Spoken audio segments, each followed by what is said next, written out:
राजस्थान में परिवहन विभाग की कार्यशैली में आए बदलाव का असर अब जमीनी स्तर पर साफ दिखाई देने लगा है। पिछले वर्ष दिसंबर तक पूरे प्रदेश में केवल एक ऑटोमेटिक टेस्टिंग स्टेशन संचालित था। अब सिर्फ 6 महीने में ये संख्या 30 के पार पहुंच गई है। ये रिपोर्ट देखिए।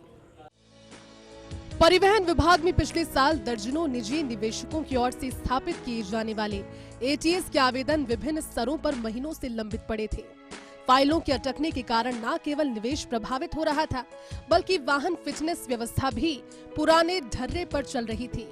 अब महज 6 महीने में तस्वीर पूरी तरह से बदल गई है। विभाग की तेज फाइल डिस्पोजल प्रणाली के चलते प्रदेश में एटीएस की संख्या 30 के पार पहुंच चुकी है।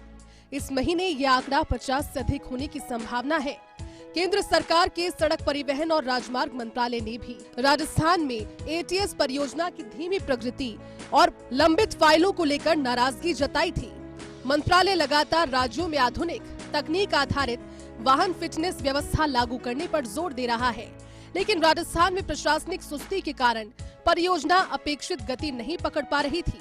स्थिति में बदलाव उस समय आया जब परिवहन आयुक्त का दायित्व संभालने के बाद पुरुषोत्तम शर्मा ने लंबित फाइलों के त्वरित निस्तारण को प्राथमिकता दी। विभागीय स्तर पर फाइलों की नियमित समीक्षा शुरू की गई। विभिन्न शाखाओं के बीच समन्वय बढ़ाया गया। आवश्यक अनुमतियों की प्रक्रिया को तेज किया गया। इसका परिणाम ये रहा कि वर्षों से अटकी कई परियोजनाओं को एक-एक कर मंजूरी मिलने लगी और नए एटीएस संचालन का रास्ता साफ हो गया। विभागीय अधिकारियों के अनुसार प्रदेश के अधिकांश जिलों में ऑटोमेटिक टेस्टिंग स्टेशन यानी कि एटीएस शुरू हो चुके हैं या अंतिम चरण में है। इससे वाहन मालिकों को फिटनेस जांच के लिए लंबी दूरी तय करने और लंबे इंतजार से राहत मिलेगी। आधुनिक मशीनों और सेंसर आधारित तकनीक से होने वाली जांच अधिक पारदर्शी, सटीक और मानवीय हस्तक्षेप से मुक्त होगी। इससे सड़क सुरक्षा और प्रदूषण नियंत्रण को मजबूती मिलेगी।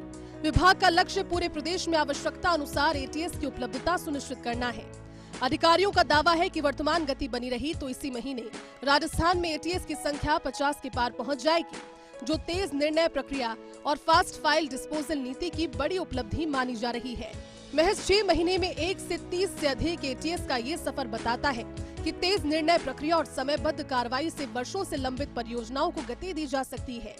परिवहन विभाग की ये पहल न केवल निवेश को गति देने वाली साबित हुई, बल्कि आम वाहन मालिकों के लिए भी बड़ी राहत लेकर आई है।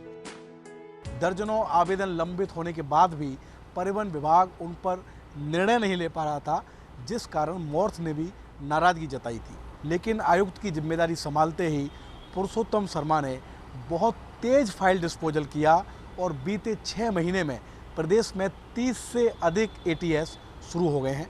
उम्मीद है कि इसी महीने में प्रदेश में एटीएस की संख्या 50 के पार चली जाएगी, जिससे प्रदेश के अलग अलग जिलों और इलाकों में अपने वाहन की फिटनेस कराने के लिए लोगों को किसी तरह की असुविधा नहीं होगी।